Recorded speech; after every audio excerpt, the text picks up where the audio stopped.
러시아는 이미 2번 무너졌다. 그런데 사람들은 그 사실을 잊고 있다. 오늘날 러시아는 강해 보인다. 하지만 과거에도 그랬다. 한 세기 전 러시아 제국은 거대했다. 세계 최강국 중 하나였다. 영토는 끝이 보이지 않았다. 유럽에서 태평양까지 이어졌다. 군대는 강력했다. 황제의 권력도 절대적이었다. 누구도 제국의 몰락을 예상하지 못했다. 모든 것이 영원해 보였다. 하지만 역사는 늘 조용히 시작된다. 위기는 이미 안에서 자라고 있었다. 경제는 뒤처지고 있었다. 불만은 점점 쌓여갔다.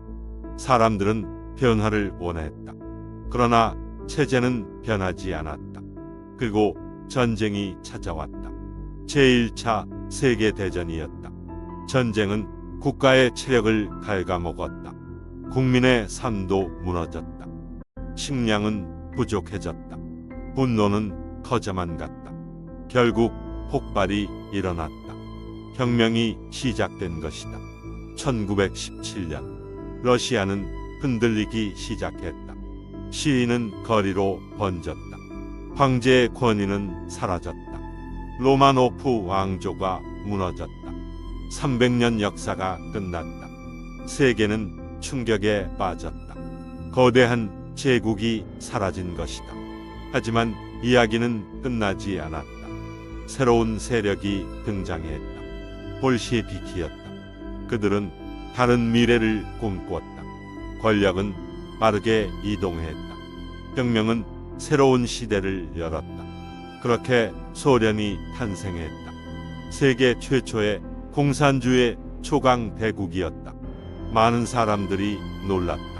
더 많은 사람들이 두려워했다. 소련은 빠르게 성장했다. 산업은 폭발적으로 확대되었다.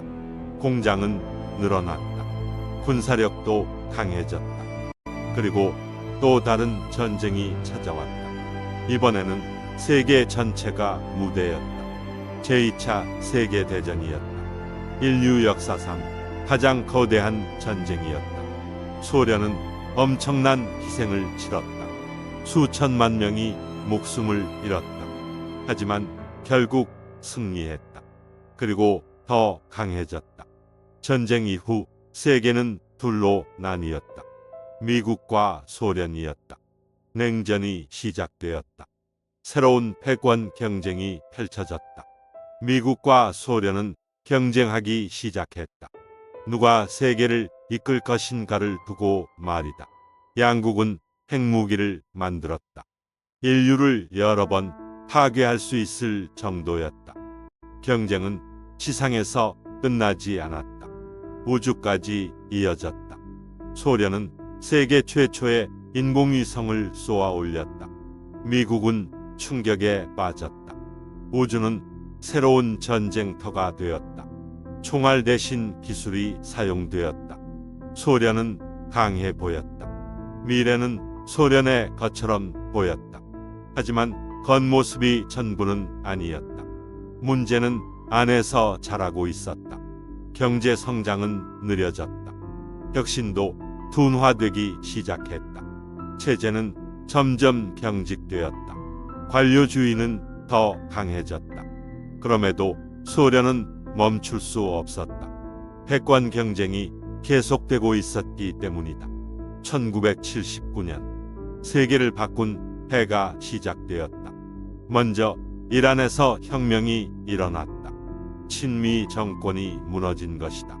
중동은 흔들리기 시작했다. 세계는 긴장했다. 석유 공급이 불안해졌다. 유가는 폭등했다. 2차 오일 쇼크가 시작되었다. 전 세계 경제가 충격에 빠졌다. 그런데 같은 해 소련도 중요한 결정을 내렸다. 군대가 아프가니스탄으로 향했다. 친소 정권을 지키기 위해서였다. 소련은 자신감이 있었다. 전쟁은 금방 끝날 것 같았다. 하지만 예상은 완전히 빗나갔다. 아프가니스탄은 달랐다. 산악지대는 거대했다. 적은 보이지 않았다. 낮에는 농민이었다. 밤에는 게릴라가 되었다. 소련군은 점점 지쳐갔다. 전쟁은 끝날 기미가 없었다. 사상자는 늘어났다. 비용도 함께 늘어났다. 국민들의 불만이 커졌다. 전쟁의 의미를 묻기 시작했다. 미국은 이 상황을 지켜봤다. 그리고 움직이기 시작했다. 무자헤딘에게 무기가 공급되었다. 전쟁은 더욱 길어졌다. 소련은 점점 깊은 늪에 빠졌다. 빠져나오기가 어려워졌다. 훗날 사람들은 말했다. 아프가니스탄은 소련의 베트남이었다고. 전쟁은 체력을 소모시켰다. 경제도 함께 흔들리기 시작했다. 그리고 한 인물이 등장했다. 그의 이름은 고르바초프였다. 고르바초프는 위기를 알고 있었다. 소련은 더 이상 예전의 소련이 아니었다. 그는 개혁을 선택했다. 체제를 살리기 위해서였다. 페레스트로이카가 시작되었다. 경제를 바꾸려는 시도였다. 글라스노스트도 시작되었다. 사람들은 더 많은 자유를 얻게 되었다. 처음에는 희망이 보였다. 변화가 시작되는 듯했다. 하지만 개혁은 예상과 달랐다. 닫혀있던 문이 한꺼번에 열렸다. 사람들은 질문하기 시작했다. 왜 우리는 이렇게 살아야 하는가? 비판은 점점 커졌다. 침묵은 사라졌다. 민족주의도 깨어났다. 각 공화국들이 움직이기 시작했다. 독립을 요구하는 목소리가 커졌다. 소련은 흔들리기 시작했다. 1991년 결정적인 순간이 찾아왔다. 보수파 세력이 쿠데타를 시도했다. 하지만 실패했다. 소련은 더욱 약해졌다. 권위는 무너져 내렸다. 이제 사람들은 알게 되었다. 거대한 제국도 무너질 수 있다는 것을. 그리고 결국 소련은 해체되었다. 세계는 충격에 빠졌다. 초강대국 하나가 사라진 것이다. 러시아는 두 번째로 무너졌다. 이번에는 소련이라는 이름으로. 많은 사람들은 생각했다. 러시아는 끝났다고. 경제는 붕괴했다. 국민들은 혼란 속에 살았다. 그러나 역사는 끝나지 않았다. 또 다른 인물이 등장하고 있었다. 그의 이름은 블라디미르 푸틴, 전직 KGB 요원이었다. 그는 질서를 약속했다. 강한 국가를 약속했다.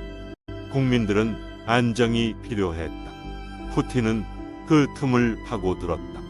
국가는 다시 강해졌다. 군대도 다시 움직이기 시작했다. 유가 상승이 러시아를 도왔다. 국고는 빠르게 채워졌다. 러시아는 다시 일어섰다. 세계는 또 한 번 놀랐다. 푸틴은 부활의 상징이 되었다. 국민들의 지지도 높아졌다. 하지만 모든 문제가 사라진 것은 아니었다. 새로운 위험도 자라고 있었다. 인구는 감소하고 있었다. 노동력도 줄어들고 있었다. 경제는 여전히 편중되어 있었다. 에너지 수출에 크게 의존했다. 권력은 점점 집중되었다. 반대 의견은 줄어들었다. 겉으로는 안정적이었다. 하지만 내부는 달랐다. 과거의 러시아도 그랬다. 소련도 그랬다. 강해 보인다고 해서 반드시 강한 것은 아니다. 그리고 2022년 역사는 또 한 번 움직이기 시작했다.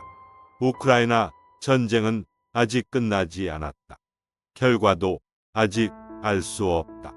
하지만 역사는 경고한다. 긴 전쟁은 국가를 바꾼다. 제1차 세계대전은 러시아 제국을 무너뜨렸다. 아프가니스탄은 소련을 약화시켰다. 그렇다면 우크라이나는 어떨까? 러시아는 다시 흔들리게 될까?